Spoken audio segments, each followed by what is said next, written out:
Wait, batswadi ba bang ke ma-coward. I said it. Some parents are cowards. Because instead of being the glue that keeps the family together, they tear it apart. Kamala Mukaraba Dynamite Nyalungu, the leadership that led the leader to the leading lead. Welcome to yet another episode of Dynamite Unmasked, the pink gown. As a parent, the minute you have more than one child, you need to understand that you can't be having a favorite child. Because children are like this, We won't be of the same level of intelligence, same level of success, same level of wealth, And you need to understand that as a parent to 4 children, we will not even have those success rates at the same rate, at the same time even. We will not experience our winning seasons at the same time. And it is your duty as a parent to instill a culture of synergy between us, amongst the 4 of us.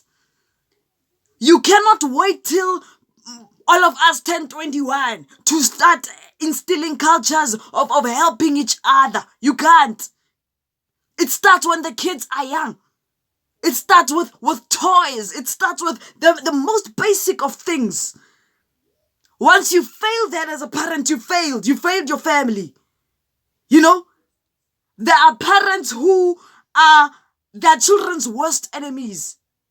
And this is because they behave like slave queens. When you don't have money, they disappear. When you have money, they reappear.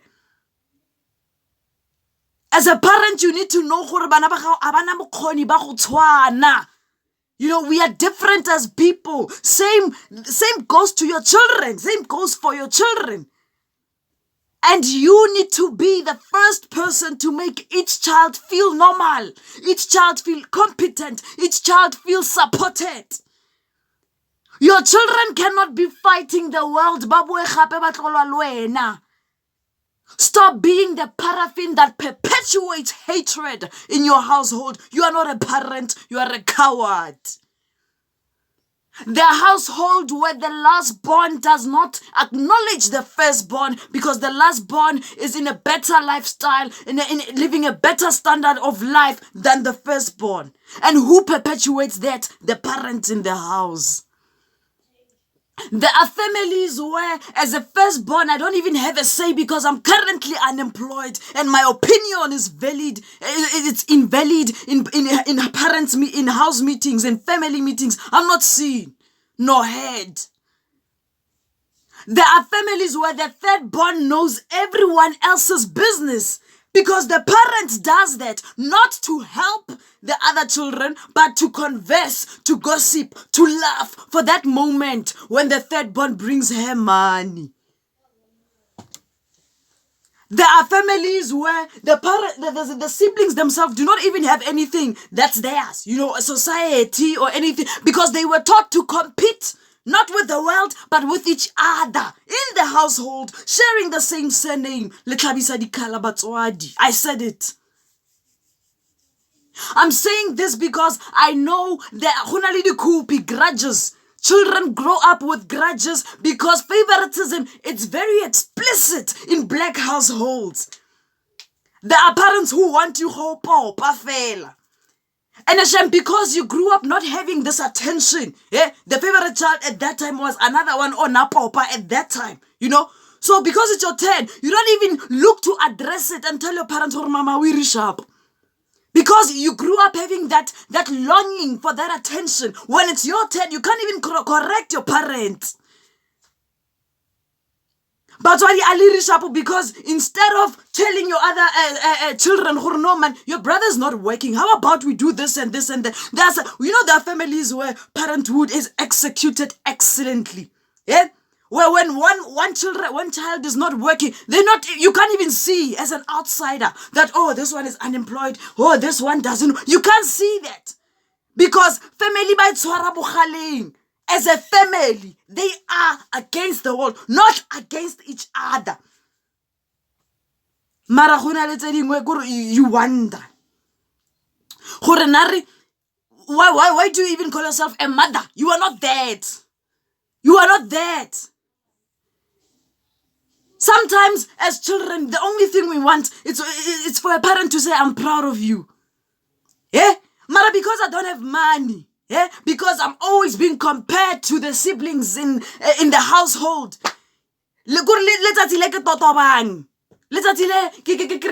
A certain level of success, it won't be acknowledged because relative to my sibling's success, it's invalid in my mother's eye. And I know these are realities that we experience in black households. Yeah? There are people who, when it's Mother's Day, get stress because the whole world expects you to celebrate and embrace your mother. But truly speaking, you are hurting. Truly speaking, you haven't healed. Truly speaking, you can't even start your healing journey because you are still being you are still being ostracized in the family. You're still being critiqued by the same people who, when it was your winning season, they were praising you. There are families that have false structures. Yeah, pretense is the core of the family. Yeah, and who perpetuates that? It's the mother, the father in the family. You know, instead of being a parent and sitting your children down and saying, hey, you may be here, but understand that life is a wheel. It turns. Today you may be here, tomorrow you'll be here. And this sister will be the one expected to uplift you. So do not disrespect this person. Instead of doing that, you laugh.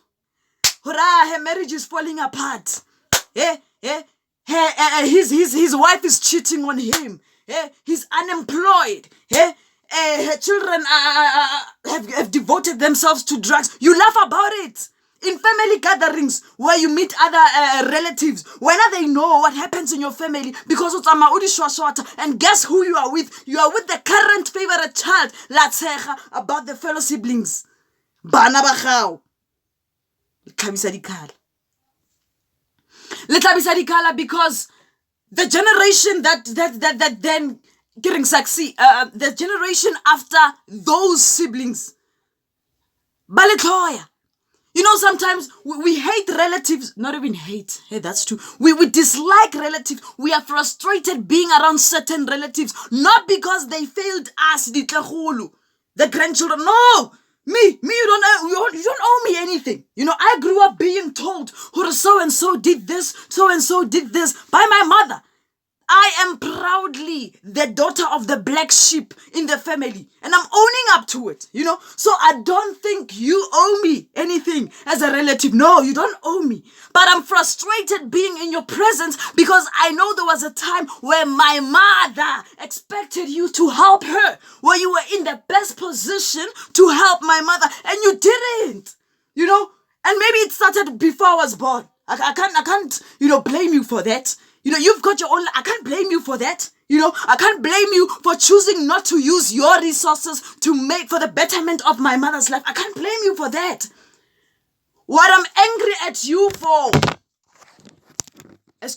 what is a grudge on me is the things I've seen you do to my mother. When I could see that you've got the resources to help my mother and you failed her. And when you failed her, I was the one who was supposed to step in. You know? I'm not sure. Maybe let's bring it home. For me, I'm a sister to siblings, right? I'm a sister to twins, right? And as a sister, when they were born, I was 12 years old. 12 years old, grade 6, primary school. I witnessed people who at that time had the capacity to help my mother. In the black culture, we have something called stwetsi. When someone just gave birth, the family needs to be around her and everything, assist with whatever that they may need for maybe a period of 6 to 7 months, and it's twins, mind you.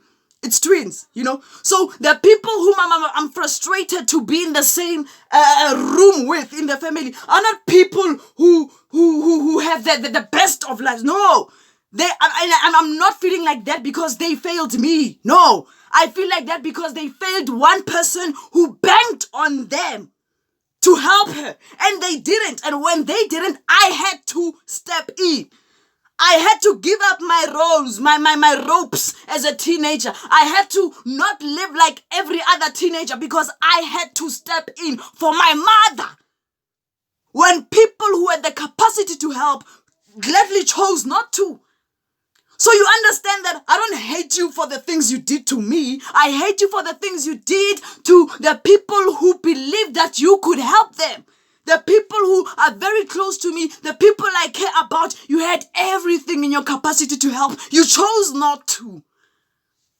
So I'm not mad at you for not paying my school fees. I'm not mad at you for not buying me a Christmas present. You don't owe me anything.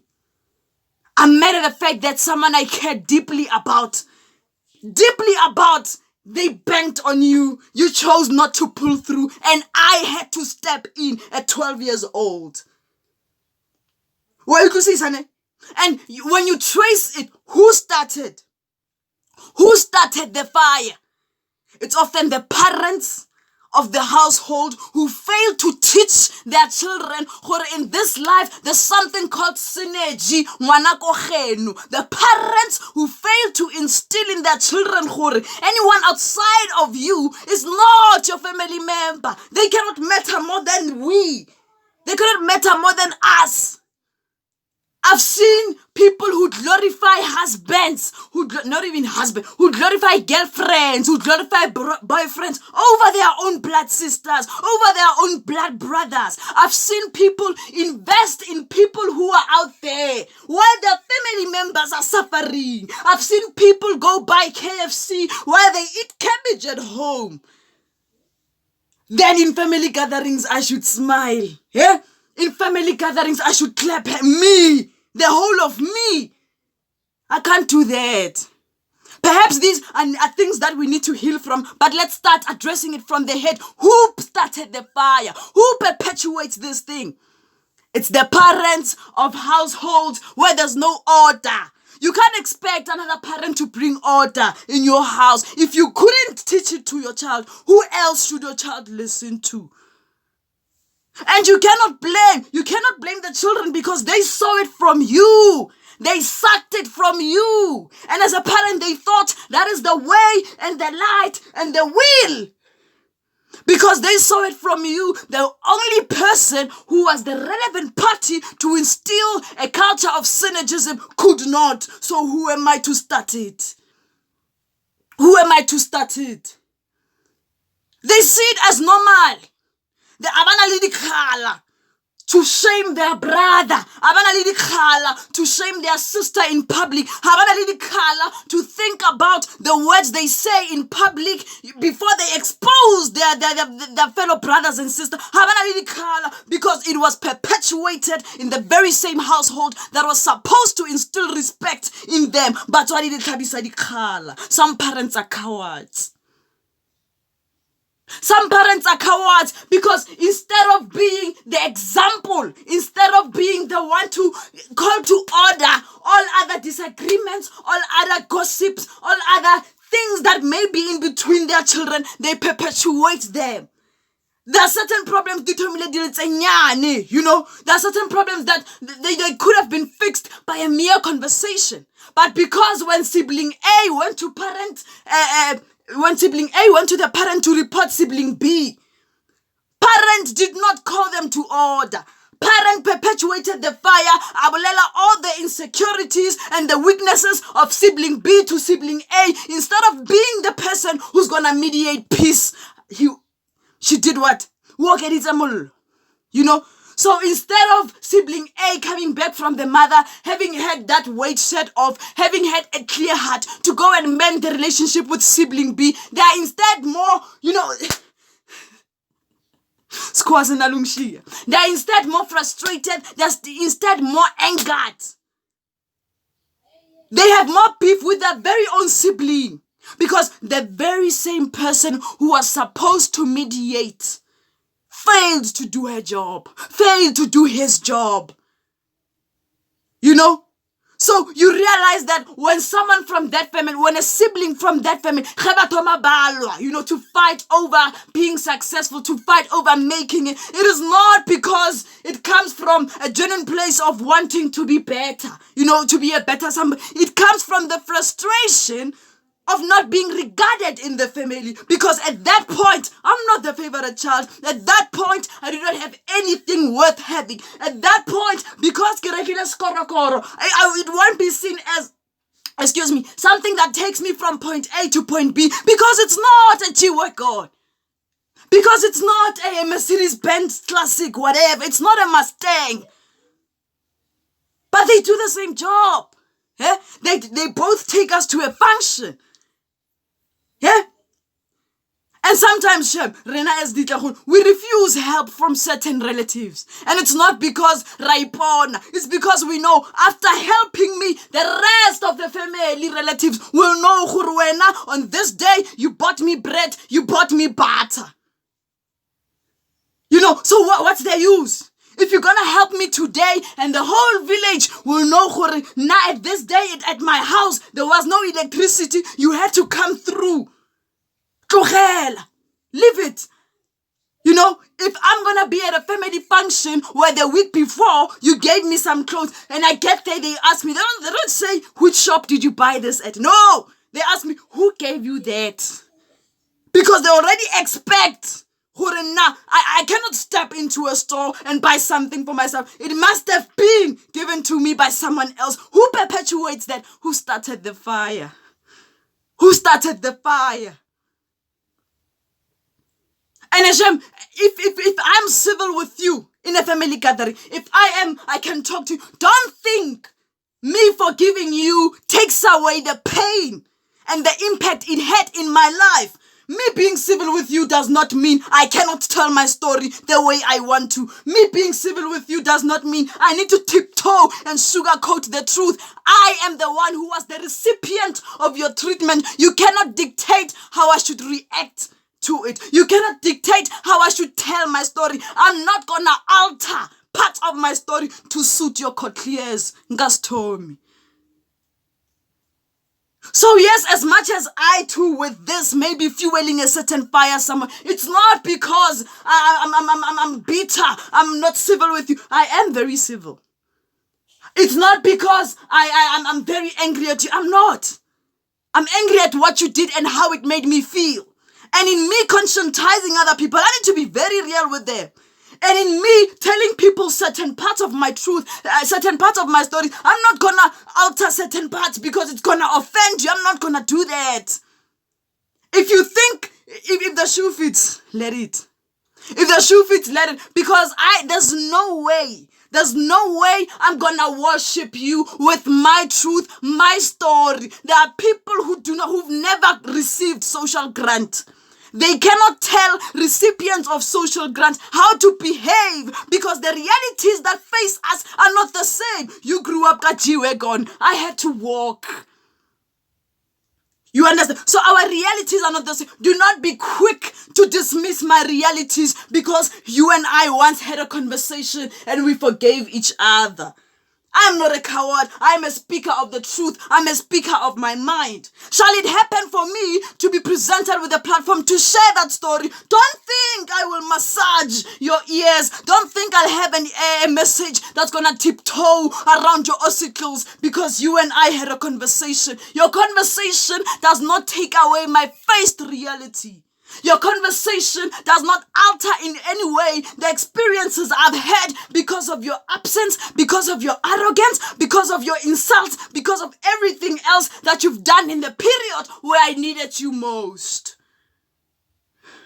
So as much as we push for the unity of family, let us not dismiss the realities and the experiences that we've went through. Maybe that is how we need to heal, by conscientizing other people, by speaking about these things and how they frustrate us. But don't expect us to take away that experience and substitute it with something that's gonna be much more friendly to your ears. Some parents are cowards. You are not a parent. If you are the one perpetuating supporting the fire and the drifting of your family. You are not a parent if you fail to acknowledge that your sibling, your children will not succeed at the same time. And even when they do, they will not succeed at the same rate. You are not a parent. You are a coward.